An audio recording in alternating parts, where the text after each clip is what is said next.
تراویح میں ہم نے سورہ مومن سنی۔ سورہ مومن مکی صورت ہے، البتہ اس کی آیت نمبر 56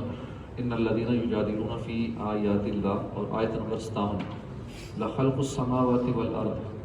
یہ دونوں آیتیں مدنی ہیں۔ اس صورت میں 9 رکوع ہیں، 85 آیتیں ہیں۔ اس صورت کے 2 نام ہیں، مومن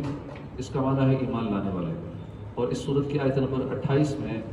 فرعون کی قوم کے ایک مومن شخص کا ذکر ہے، اس مناسبت سے اسے سورہ مومن کہتے ہیں۔ غافر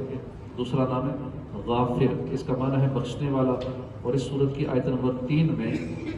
اللہ کا یہ وصف بیان ہوا ہے کہ اللہ غافر ہے، اللہ بخشنے والا ہے،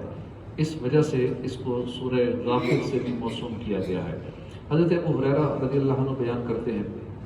کہ رسول اللہ صلی اللہ علیہ وسلم نے فرمایا، جس شخص نے صبح اٹھ کر سورہ مومن کی آیت نمبر 1 حامیم سے لے کر آیت نمبر 3 کے آخر الیہ المصیر تک پڑھا اور آیت الکرسی پڑھی تو ان کی برکت سے صبح سے شام تک اس کی حفاظت کی جائے گی،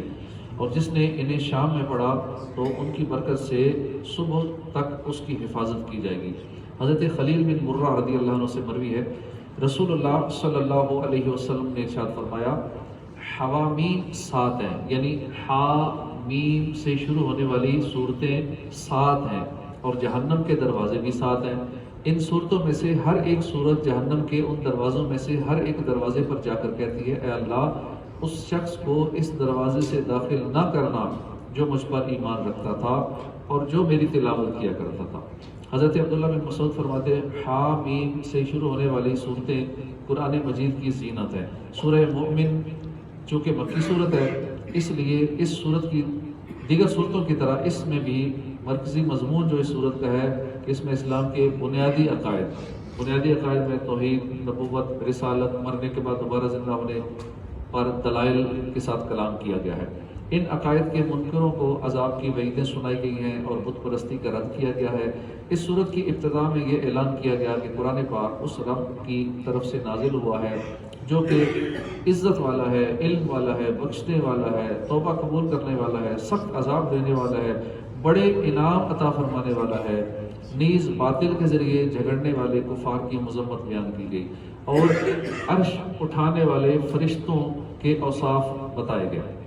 یہ بتایا گیا کہ قیامت کے دن کفار اپنے گناہوں کا اعتراف کر لیں گے اور عذاب کی شدت کی وجہ سے جہنم سے نکالے جانے کی فریاد کریں گے، اور ان کی فریاد کو رد کر دیا جائے گا۔ نیز اللہ کے موجود اور قادر ہونے پر دلائل دیے گئے، قیامت کی ہولناکیوں سے خوف دلایا گیا اور اس دن کی سختیوں سے کفار کو ڈرایا گیا۔ انبیاء کرام کو جھٹلانے کی وجہ سے سابقہ امتوں کی ہلاکت کے بارے میں بیان کر کے کفار مکہ کو ڈرایا گیا کہ اگر وہ اپنی روش سے باز نہ آئے تو ان کا انجام بھی اگلے لوگوں جیسا ہو سکتا ہے۔ اس سلسلے میں حضرت موسیٰ علیہ السلام اور فرعون، حامان اور قارون کا واقعہ بیان کیا گیا، اور اس میں فرعون کی قوم کے ایک مومن شخص کا بطور خاص تذکرہ کیا گیا۔ دنیا اور آخرت میں کافروں کی رسوائی کا اعلان کیا گیا اور یہ بتایا گیا کہ رسولوں اور ان پر ایمان لانے والوں کی مدد کی جائے گی۔ نبی کریم صلی اللہ علیہ وسلم کو اپنی قوم کی طرف سے پہنچنے والی اذیتوں پر صبر کرنے کی تلقین کی گئی کہ جس طرح موسیٰ علیہ السلام اور دیگر انبیاء کرام نے اپنی قوم کی طرف سے دی جانے والی اذیتوں پر صبر فرمایا، اسی طرح آپ صلی اللہ علیہ وسلم بھی صبر فرمائیں۔ مسلمان اور کافر کی ایک مثال بیان کی گئی کہ مسلمان ایسا ہے جیسا بینا، یعنی جیسا دیکھنے والا ہے، اور کافر ایسا ہے جیسے اندھا، اور اس کے بندوں پر کی گئی اللہ کی نعمتیں بیان کی گئی۔ سورت کے آخر میں مشرکین کا اخروی انجام بیان کیا گیا اور سابقہ قوموں کے دردناک انجام کو دیکھ کر عبرت و نصیحت حاصل کرنے کی تاکید کی گئی۔ اس کے بعد ہم نے سنی سورہ حامیم السجدہ، یہ مکے میں نازل ہوئی، اس میں 6 رکوع ہیں، 54 آیتیں ہیں۔ اس سورت کا ایک نام ہے حامیم السجدہ، اور حامیم کہنے کی وجہ یہ ہے کہ اس سورت کی ابتدا میں حامیم آیا ہے، حامیم سے ابتدا ہوئی ہے، اس لیے اس کو سورہ حامیم کہتے ہیں۔ اور السجدہ کہنے کی وجہ یہ ہے کہ اس کی آیت نمبر 38 میں آیت سجدہ ہے، اس وجہ سے اس کو سجدہ، حامیم سجدہ کہتے ہیں۔ دوسرا نام فصلت ہے، اور یہ نام اس کی آیت نمبر 3 میں مذکور کلمہ فصلت سے ماخوذ ہے۔ حضرت خلیل بن مرہ فرماتے ہیں کہ نبی اکرم صلی اللہ علیہ وآلہ وسلم سورہ تبارک اور سورہ حامیم السجدہ کی تلاوت کیے بغیر نیند نہیں فرماتے تھے۔ اس صورت کا مرکزی مضمون یہ ہے کہ اس میں اللہ کی وحدانیت، حضور کی رسالت، قرآن پاک کے کتاب الہیوں نے مردوں کو دوبارہ زندہ کیے جانے، اعمال کی جزا و سزا ملنے کے بارے میں کلام کیا گیا ہے،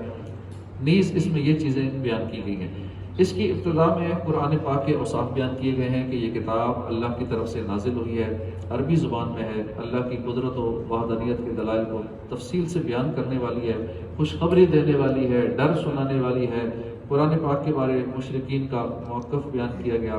اور یہ بتایا گیا کہ مشرکین قرآن پاک میں غور و فکر کرنے سے اعراض کرتے ہیں۔ نیز حضور کے بارے میں بتایا گیا کہ وہ ایک بشر ہیں اور انہیں اللہ نے اس وحی کے ساتھ خاص فرما لیا ہے جس میں اللہ کی وحدانیت کا اعلان ہے، کافروں کی سزا اور نیک اعمال کرنے والے مسلمانوں کی جزا کی وضاحت ہے۔ کفر کرنے پر مشرکین کا رد کیا گیا، زمین و آسمان کی تخلیق سے اللہ کی وحدانیت پر استدلال کیا گیا، اللہ کے رسولوں کو جھٹلانے کی وجہ سے ہلاک کی گئی سابقہ قوموں جیسا عذاب نازل ہونے سے کفار مکہ کو ڈرایا گیا، قیامت کے حساب کا خوف دلایا گیا اور یہ بتایا گیا کہ حشر کے دن انسان کے